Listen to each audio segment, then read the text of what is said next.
ഞാൻ കഴിഞ്ഞ ദിവസം ഒരു പോസ്റ്റ് കണ്ടത്, ഒരു മാധ്യമ പ്രവർത്തകൻ ഈ ഫെബ്രുവരി 28 ശേഷമുള്ള ട്രംപിൻ്റെ പ്രസ്താവനകൾ അത് എന്താണ് അത് മൊത്തം സ്വരുക്കൂട്ടിയിട്ട് അതിനെ ഇങ്ങനെ കാറ്റഗറൈസ് ചെയ്തിട്ടുണ്ട്. 106 തവണ വി ഹാവ് ഡിഫീറ്റഡ് ഇറാൻ എന്ന് ഇദ്ദേഹം പ്രസ്താവിച്ചിട്ടുണ്ട്. 95 തവണ വി ഹാവ് ഡെസ്ട്രോയിഡ് ഇറാൻ എന്ന് പ്രഖ്യാപിച്ചിട്ടുണ്ട്. 88 തവണ ഇറാൻ ഡീൽ ഈസ് ഇമ്മിനൻറ്റ് എന്ന് പറഞ്ഞിട്ട് ഇതേ വാക്ക് തന്നെ എന്നുള്ള ഡീൽ ഉടനെ ഇറാൻ ഡീൽ ഈസ് ഇമ്മിനൻറ്റ് എന്ന് 88 തവണ പറഞ്ഞിട്ടുണ്ട്. 75 തവണ straight of Hormuz is open എന്ന് പറഞ്ഞിട്ടുണ്ട്. സ്ട്രേറ്റ് ഓഫ് ഹോർമുസ് ഇപ്പോഴും നമ്മൾ ഈ സംസാരിക്കുന്ന സമയം വലറ്റലായിട്ട് നിൽക്കുകയാണ്. പിന്നെ അവിടെ ഒരു നോർമൽ പാസേജ് നടക്കുന്നില്ല. അപ്പോൾ അത് ഇങ്ങനെ ഇത് ഒരേ പ്രസ് കോൺഫറൻസിൻ്റെ ആദ്യത്തിൽ ഇറാനെ തകർത്തു എന്ന് പറയും. അവസാനത്തിൽ എന്താണ് നമ്മൾ കൂടുതൽ പട്ടാളം അങ്ങോട്ട് പോകണം, എല്ലാവരും നാളെ തീർക്കും, പാലങ്ങളൊക്കെ തകർക്കുകയാണെന്ന് പറയും. ഇത് ഇദ്ദേഹം നടത്തി കൊടുക്കുകയാണ്. അപ്പോൾ ഈ ഇദ്ദേഹത്തിൻ്റെ ബിഹേവിയറൽ ഇഷ്യൂ ഇതിൽ പ്രധാനപ്പെട്ട ഒരു ഘടകമാണ്. അമേരിക്കയ്ക്ക് എന്താണ്, അമേരിക്കയ്ക്ക് ഇതിൽ ക്ലാരിറ്റി ഇല്ല.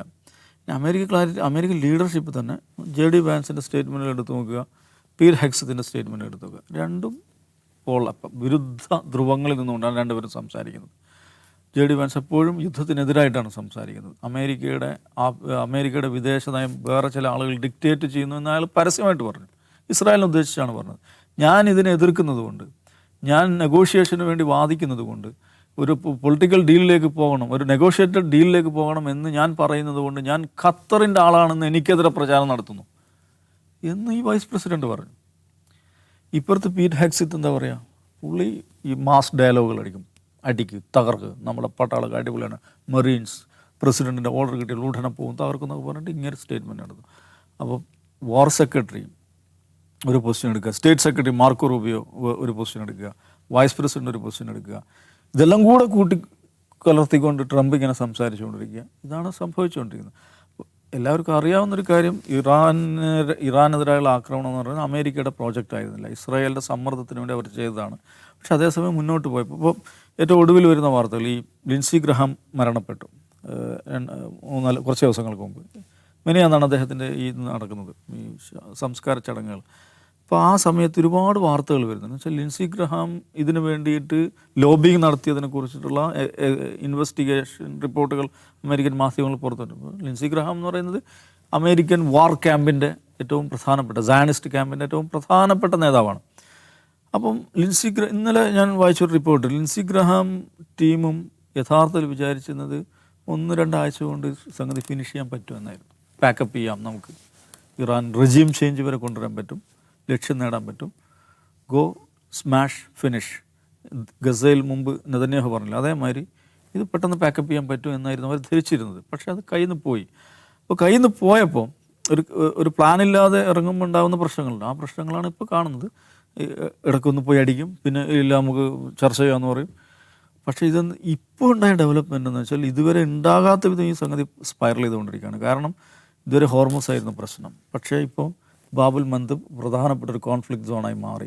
ഹൂത്തികൾ നേരിട്ട് സൗദിക്ക് നേരെ ആക്രമിക്കുന്നു, സൗദി സന എയർപോർട്ട് ആക്രമിക്കുന്നു, സൗദിയുടെയും US-ൻ്റെയും ജോയിൻറ്റ് മിലിറ്ററി ഓപ്പറേഷൻ ഇറാഖിലെ ഇറാനിയൻ അസോസിയേറ്റഡ് ഗറില്ലകൾ ഈ മിലീഷ്യകൾക്കെതിരെ നടക്കുന്നു.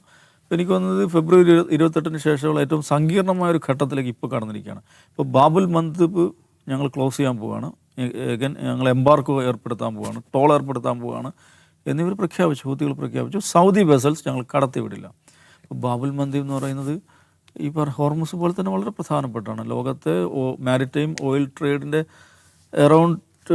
ഓയിൽ ട്രേഡിൻ്റെയും ഗ്യാസ് ട്രേഡിൻ്റെയും അറൗണ്ട് 20% കടന്നു പോകുന്ന വളരെ വളരെ സ്ട്രാറ്റജിക് ആയിട്ടുള്ളൊരു ചോക്ക് പോയിൻ്റാണത്. അപ്പോൾ അത് ക്ലോസ് ചെയ്യാന്ന് പറഞ്ഞാൽ ലോക സമ്പദ്ഘടനയെ വലിയ രീതിയിൽ ബാധിക്കും. സൗദിയെ സംബന്ധിച്ചിടത്തോളം സൗദിക്ക് 2 കോസ്റ്റ് ലൈനാണുള്ളത്. ഒന്ന് ഈ പറയുന്ന പേർഷ്യൻ ഗൾഫിലേക്ക് കടക്കാനുള്ള വഴിയാണ് ഹോർമുസ്, പിന്നെ ഉള്ളത് റെഡ് സീ ആണ്. റെഡ് സീയിലേക്ക് കടക്കാനുള്ള വഴിയാണ് ബാബുൽ മന്ദബ്. ഈ രണ്ടും ക്ലോസ് ചെയ്യുന്നതോടുകൂടി സൗദി എന്ന് പറയുന്നത് ലാൻഡ് ലോക്ക്ഡ് ആകുകയാണ് ഒരർത്ഥത്തിൽ.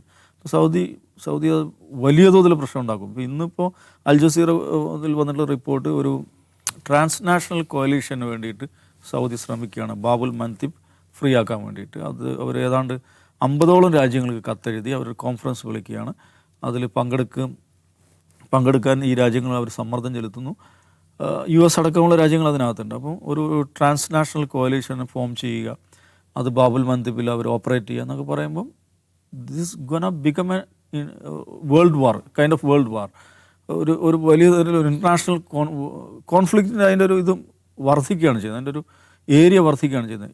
ഇവർ ഈ കത്തയച്ച രാജ്യങ്ങളൊക്കെ ഇതിൽ പങ്കാളികളാകുമെന്നുള്ള അടുത്ത ചോദ്യം. ഇനി അവരങ്ങനെ കത്തയച്ചിരിക്കുന്നെന്നും അവരൊരു ട്രാൻസ്നാഷണൽ കോalitionന് വേണ്ടി ശ്രമിക്കുകയാണെന്നും പറയുന്നുണ്ട്.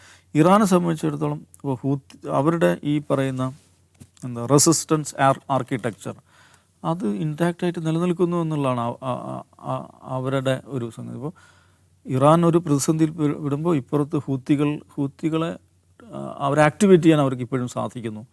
ലെബനനിൽ ഹിസ്ബുള്ളയെ ആക്ടിവേറ്റ് ചെയ്യാൻ സാധിക്കുന്നു. ഇറാഖിൽ അവരുടെ PRC പോപ്പുലർ റെസിസ്റ്റൻസ് കമ്മിറ്റി എന്നൊക്കെ പറയുന്ന അവരുടെ മിലീഷ്യകളെ ആക്ടിവേറ്റ് ചെയ്യാൻ പറ്റുന്നു. ഇറാൻ്റെ ആക്സിസ് ഓഫ് ഈവിൾ എന്നാണ് അമേരിക്ക പറയാറ്, ഇവർ ആക്സിസ് ഓഫ് റെസിസ്റ്റൻസ് എന്നാണ് പറയുന്നത്. കൈൻഡ് ഓഫ് റെസിസ്റ്റൻസ് ആർക്കിടെക്ചർ അവർ ആ മേഖലയിൽ ഉണ്ടാക്കിയിട്ടുണ്ട്, അതുവഴി അവർ ഓപ്പറേറ്റ് ചെയ്യാണ്. അപ്പോൾ ഇത് എളുപ്പമല്ല, ഇത് നേരത്തെ ഉള്ളതിനേക്കാൾ സങ്കീർണമായിക്കൊണ്ടിരിക്കുകയാണ്. ഇത് ഇറാന് നഷ്ടമില്ലെങ്കിൽ ഇറാന് വലിയ തോതിൽ നഷ്ടം ഉണ്ടാകുന്നുണ്ട്. അവരുടെ ഇൻഫ്രാസ്ട്രക്ചർ തകർന്ന് തരിപ്പണമായിട്ടുണ്ട്. പക്ഷേ അവർ ഇതിലൂടെ അവർ ഇതിൻ്റെ അനുഭവങ്ങളിലൂടെ കടന്നു വന്നവർ, ജനത എന്നുള്ള നിലയ്ക്ക്, ഒരു രാഷ്ട്രം എന്നുള്ള നിലയ്ക്ക്, ഒരു സൈന്യം എന്നുള്ള നിലയ്ക്കെല്ലാം ഇത്തരം അനുഭവങ്ങളിലൂടെ കടന്നു വന്നവരാണ്. ആ ഒരു എക്സ്പീരിയൻസ് അവർക്കുണ്ട്. പക്ഷേ ആ രാജ്യത്തെ ഒരു 1-2 ആഴ്ച കൊണ്ട് പിടിച്ചെടുക്കാം, ഒരു റെജീം ചേഞ്ച് നടത്താം എന്ന് വിചാരിച്ച് ഫെബ്രുവരിയിൽ തുടങ്ങിയ ഏർപ്പാട് ഈ ഓഗസ്റ്റ് ആകുമ്പോഴും അത് കൂടുതൽ സങ്കീർണമായി തുടരുകയാണ്. ലോകം അമേരിക്കയുടെയും ഇസ്രായേലിൻ്റെയും കൈക്ക് പിടിക്കുക, നിങ്ങൾ ഈ പരിപാടി ഒന്ന് അവസാനിപ്പിക്കുക, നമുക്ക് സമാധാനത്തോടെ ജീവിക്കണം എന്ന് ലോക സമൂഹം അമേരിക്കയോടും ഇസ്രായേലിനോടും പറയുമ്പോഴേ ഇത് അവസാനിക്കുള്ളൂ.